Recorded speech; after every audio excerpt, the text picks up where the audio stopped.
আজহারি চাইলে কি প্রধানমন্ত্রী হতে পারবেন কিনা?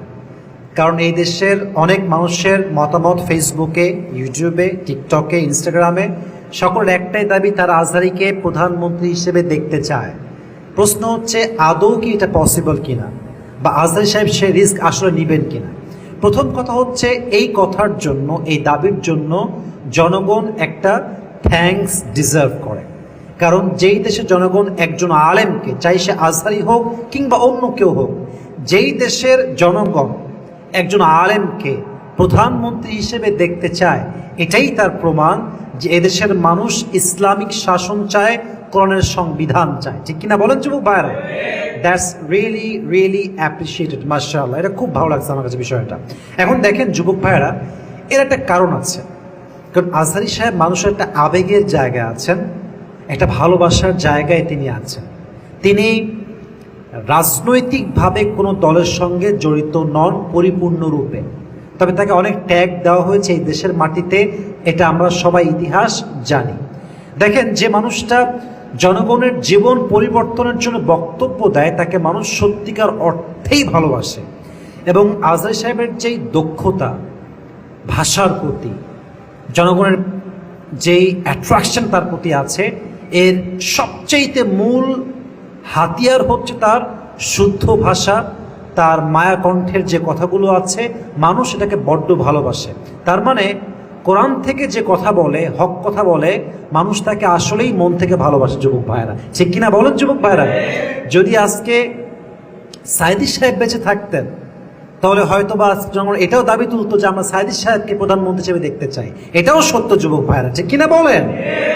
প্রথম কথা আমি বলতে চাই, যদি আজহারি সাহেব প্রধানমন্ত্রী হতে চান ভোটের মাধ্যমে, যেটা আগামীতে হয় বলে আমরা আশা রাখি খুবই দ্রুত ইনশাআল্লাহ, আমি এতটুকু বলতে পারি আমার জায়গা থেকে, from my personal point of view, from my experience, from my perspective, আমার জায়গা থেকে আমি বলবো, যদি আজহারি সাহেব এই ভোটে দাঁড়ায়, উনি অবশ্যই জনগণের ভোটে পাশ হয়ে বিজয়ী হবেনই হবেন ইনশাআল্লাহ।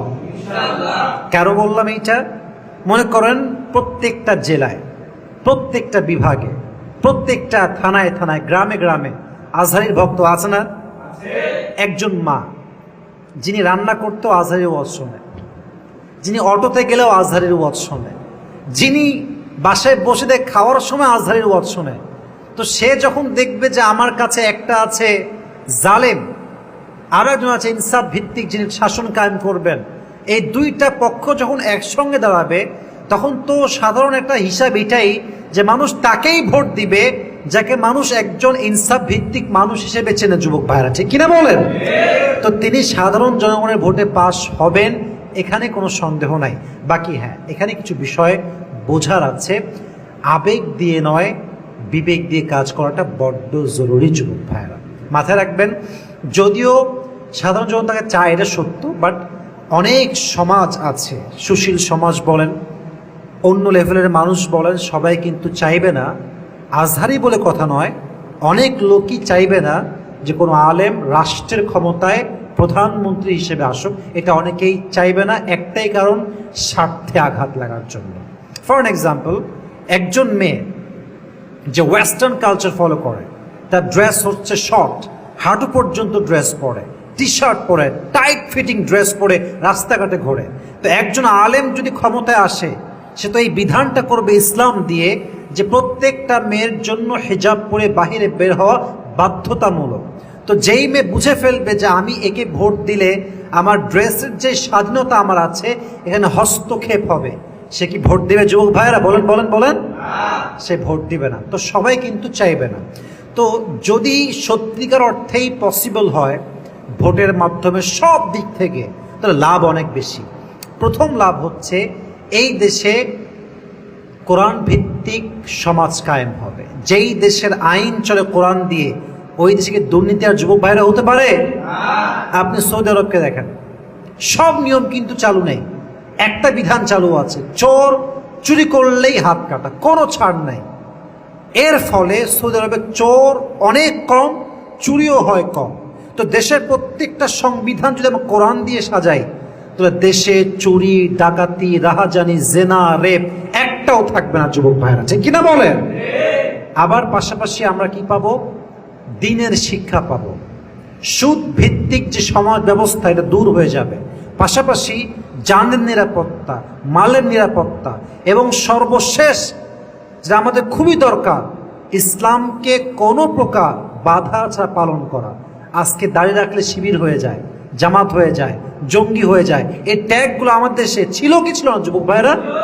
অনেক বেশি ছিল। দাঁড়িয়ে রাখলেই শিবির, সত্য কথা বললেই জঙ্গি। যেই স্কুলে, যেই কলেজে একজন যুবক একটু দাঁড়িয়ে রাখে, পাঞ্জাবি পড়ে, 5 ওয়াক্ত নামাজ পড়ে, তার উপরে ট্যাগ, সে শিবির করবে, সে জঙ্গিবাদের সঙ্গে জড়িত। What is this? What is this? এটা কি কথা? তার মানে যদি একজন আলেম রাষ্ট্র ক্ষমতায় আসে, এই যে বৈষম্য আমাদের মাঝে, দাঁড়িয়ে রাখলেই শিবির, জুব্বা পড়লেই জঙ্গি, এই মৌলবাদী, এই সেই ট্যাগ, এগুলো সব নিমিষেই দূর হয়ে যাবে, ঠিক কিনা বলেন? কিছু নেগেটিভ সাইডও আছে, কিছু নেগেটিভ সাইডও আছে। যদি কোনো আলেম রাষ্ট্র ক্ষমতায় আসে, তবে বাহিরের মিডিয়াগুলো প্রচার করবে এরকম যে বাংলাদেশটা মৌলবাদরা দখল করেছে। এই ট্যাগ আছে না যুবক ভাইয়েরা? মৌলবাদ দখলে আমাদের দেশ চলে গেছে। তা কিন্তু আসলে না। তবে যদি আপনি আমাকে আমার পার্সপেক্টিভ থেকে বলেন যে আপনি কি বলবেন এই বিষয়ে, যেখানে আজকে আমাদের সরকারের প্রধান উপদেষ্টা হচ্ছেন ডক্টর ইউনূস সাহেব, আপনার মতামতটা আসলে এখানে কি? আমি আসিফ এ কথা বলবো, এটা আপনি একমত হতেও পারেন, নাও হতে পারেন। আমি বলবো ডক্টর ইউনূস সাহেবই হচ্ছেন এখন বর্তমানে বেস্ট এবং পারফেক্ট। এর কিছু কারণ আছে। প্রথম কারণ হচ্ছে আমাদের দেশের প্রথম সংকট হচ্ছে অর্থনৈতিক সংকট। বিলিয়ন্স বিলিয়ন্স ডলার বিদেশের মধ্যে পাচার হয়ে গিয়েছে। এই যে ক্ষতি আর্থিকভাবে, এই যে ঋণ আমরা আছি, এটার জন্য এমন একজন ব্যক্তি দরকার যিনি অর্থনীতি ভালো করে বোঝেন, যিনি ব্যাংক ব্যবস্থা ভালো করে বোঝেন। আচ্ছা বলুন তো, এটা বোঝার জন্য ডক্টর ইউনূস, যিনি গ্রামীণ ব্যাংকের এমডি, তার মতো একজন পারফেক্ট পারসন এই দেশে দ্বিতীয়টা আর কেউ কি আছে যুবক ভাইরা? নাই। উনি অর্থনীতি খুব ভালো করে বোঝেন, ওনার এটা খুব ভালো জ্ঞান আছে, এবং তার যে গ্রামীণ ব্যাংক, এটা জাস্ট দেশে নয়, বিদেশের মাটি তো এটা যথেষ্ট সুনাম আছে, মাশাআল্লাহ। তাহলে অর্থনৈতিক ব্যবস্থাকে আবার চাঙ্গা করার জন্য, ঠিক করার জন্য, ব্যালেন্সে আনার জন্য তার মতো এক্সাম্পল সেকেন্ড বাংলাদেশে আর কেউ নাই। Number 1 point. নাম্বার 2, আমাদের দেশ এখন বড় সংকটে আমরা আছি। আমাদের দেশটা কেমন জানেন? জাস্ট যুদ্ধ শেষ হয়েছে, আমরা কেবল স্বাধীন হয়েছি। এই স্বাধীনতা ধরে রাখা বড় একটা চ্যালেঞ্জ আমাদের জন্য, কারণ আমাদের দেশের উপরে পাশের দেশ সহ অনেক দেশের একটা শকুনের চোখ যুবক ভাইরা আছে না নাই? তো এই কূটনৈতিক যে ব্যবস্থাপনা, যে সম্পর্ক অন্য দেশের সঙ্গে, এটা ডক্টর ইউনূসের মতো আর কেউ মেইনটেইন করতে পারবেন না, কারণ ওনার সঙ্গে অনেক দেশের প্রধানমন্ত্রী সহ মান্যগণ্য সব ব্যক্তি একটা কানেক্টিভিটি আছে। উনি চাইলে কল করতে পারবে, উনি চাইলে কালকে আমেরিকার প্রেসিডেন্টকে কল দিতে পারবেন, উনি চাইলে কালকে আর এক দেশের প্রধানমন্ত্রীকে কল দিতে পারবেন, উনি চাইলে কালকে হিলারি ক্লিন্টনকে কল দিতে পারবেন। যাকে চায় যোগাযোগ চাইলে করতে পারবেন তিনি। তার সেই সামর্থ্য, সেই যোগ্যতা, সেই তার যে মানটা, এটা তার আছে। তাহলে এমন লোক দরকার যিনি অন্য দেশের যে শত্রুরা আছে এদের চোখে চোখ রেখে কথা বলতে পারবে, ঠিক কিনা বলেন? এটার জন্য উনি একটা বেস্ট এক্সাম্পল। সর্বশেষ কথা হচ্ছে, আমাদের দেশটা এখন একটা ইমেজ সংকটে ভুগছে। এটা দূর করার জন্য, এই বিষয়ে ক্লিয়ারেন্স দেওয়ার জন্য ওনার মতো একটা লোক খুবই দরকার। এখন বাকিতে হলো সুদ ভিত্তিক যে ব্যাপারটা চলতেছে, উনি সুদ খেয়েছেন, সুদের ব্যবস্থা উনি করেছেন, এটা আসলে এই মুহূর্তে নজরআন্দাজ করতে হবে সাময়িকের জন্য। আমরা চেষ্টা করব আলেম সমাজ যারা আছেন তারা গিয়ে কথা বলা, বোঝানো, এই ব্যবস্থাকে ইসলামাইজ করা। আস্তে আস্তে আস্তে আস্তে সংকট থেকে বের হওয়া দরকার। আগে সংকট শেষ হয়ে গেলে, দেশটা ঠিক হয়ে গেলে আবার অনেক কিছুই পরিবর্তন করা সম্ভব হবে যুবক ভাইরা, ঠিক কিনা বলেন? তাহলে বোঝা গেল উনি একজন পারফেক্ট পারসন এই মুহূর্তে আমার দেশের জন্য।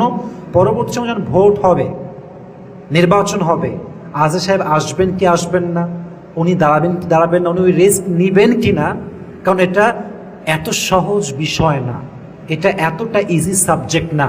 তো উনি ওই রিস্ক নিবেন কিনা এটা ওনার ব্যক্তিগত স্বাধীনতা। বাট আমরা জনগণ হিসেবে চাইব একজন আলেম, একজন বড় স্কলার, উনি দেশের দায়িত্বে থাকুক, উনি দেশকে লিড করুক, যাতে করে দেশের দুর্নীতি, সুদ, ঘুষ, চাঁদাবাজি, ডাকাতি, রাহাজানি, জেনা, ধর্ষণ বন্ধ হয়ে যায়। এটা আমরা চাইবো। আল্লাহ আমাদের সবাইকে কথাগুলো মানা বোঝা এবং আমল করার তৌফিক দান করুক। আমরা সকলে পড়ছি আমিন।